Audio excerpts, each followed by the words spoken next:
Bakit special education? Dahil para sa akin, ang mga bata with special needs ay malalapit sa akin puso. At bata pa lang ako, gusto ko na talaga silang turuan.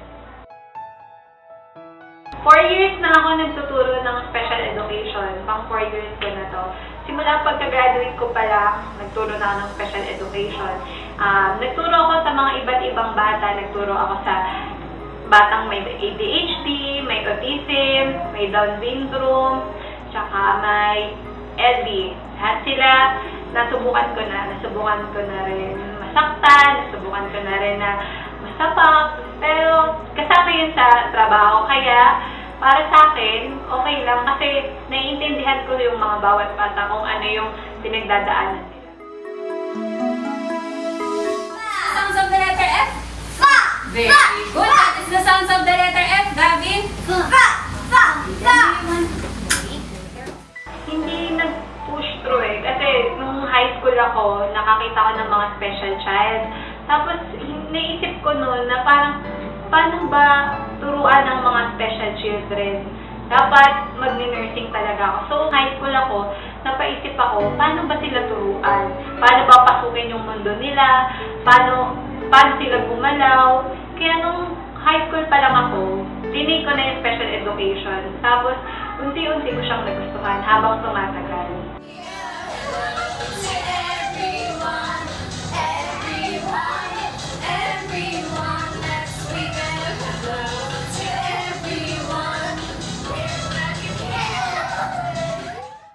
Siguro yung saktan ka ng bata, may time na nagsisipa ako, may time na susuntok ako, struggle, pero hindi ko siya kasi alam ko yung ginagawa ng isang bata, alam ko yung nararamdaman nila. As a special child, may nararamdaman silang hindi natin nararamdaman.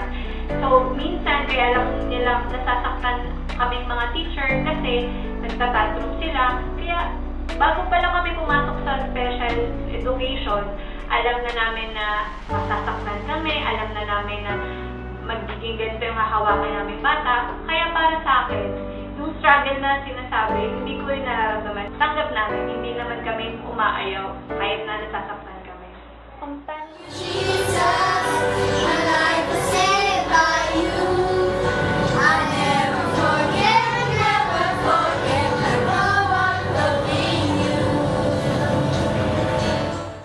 Pag special education teacher ka kasi, iba-iba yung handle.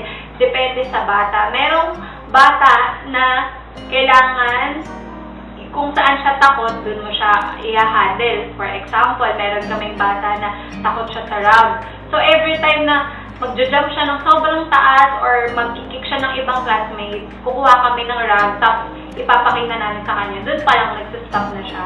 Meron naman kaming bata na sumisigaw bigla, naglalagay kami ng lotion sa mga katawan nila, tapos nire-rub namin dahan-dahan. Dun kumakalma sila. Doon, dahan-dahan pagka-rub namin, doon mo makikita, unti-unting nawawala yung sigaw nila. So, yung mga batang, depende sa hahawakan mong bata, iba-iba mo sila i-handle. Minsan, kung paano mahawakan ng isang bata, katulad ng batang medyo fast learner na, takot sila sa sad space, may batang takot sa dark room. So, bago kami humawak ng isang bata, nire-review muna namin yung report nila. Tinitingnan namin kung ano yung report ng OT, kung saan sila takot, para yung magagamit namin kung paano sila i-handle.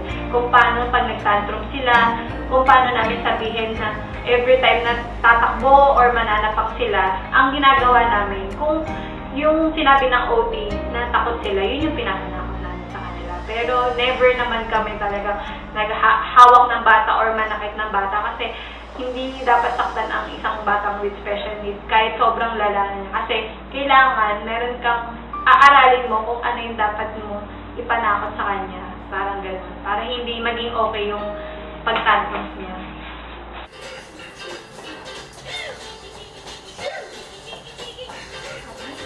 Hot potato, hot potato. Hot potato, hot potato. Hot potato, hot potato. Potato.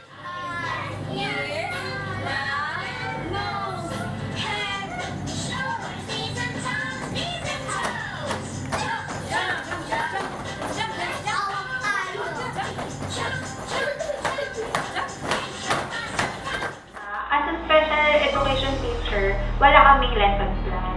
Ang lesson plan namin is IEP. Gumagawa kami ng IEP every quarter. Yung IEP na yun yung binabasa muna namin yung doctor evaluation ng isang bata. Nandun yung i-assess muna namin sila bago namin sila turuan. Yun yung ginagawa namin bago mag-June. Ginagawa na namin sila ng assessment. So, dun sa assessment na yun, or checklist, dun pumapasok yung weaknesses and strengths ng bata. Tinitingnan namin kung saan sila mahina. Dun kami gumagawa ng IEP. For example, yung IEP namin, meron kaming numbers 1 to 10. Yung numbers ng 1 to 10 na yun, meron pa kami dun, count the concrete, meron pa. Hindi kasi, ang special education kasi, hindi siya yung tuturo mo ng ito na lang. Sobrang daming proseso bago namin ituro ang numbers ng 1 to 10 sa kanila. Hindi sila yung regular na bata na 1 week lang nakukuha na.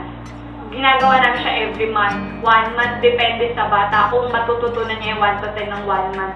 So, madami kaming activities na binibigay sa bata katulad ng kung pwedeng gumulong kami, harapan nila, maintindihan lang nila yung role.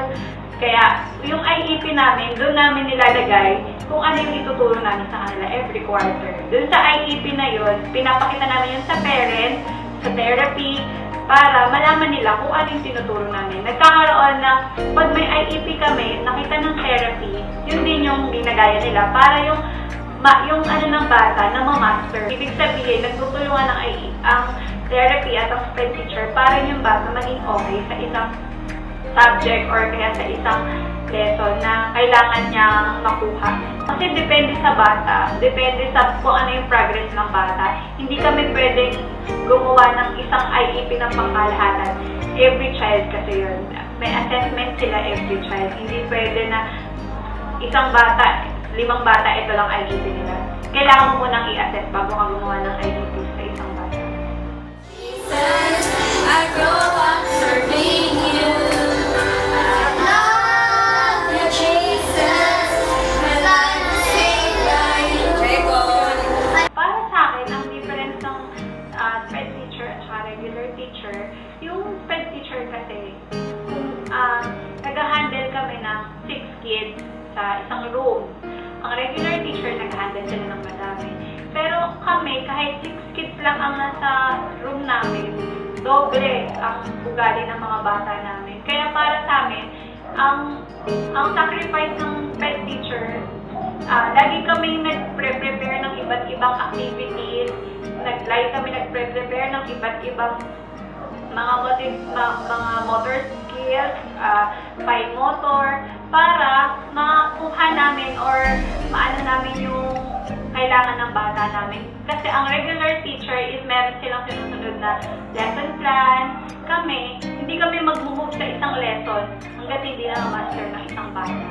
So, ang pagkakaiba sa amin, ang mga bata nila madaling makinig, madaling matuto.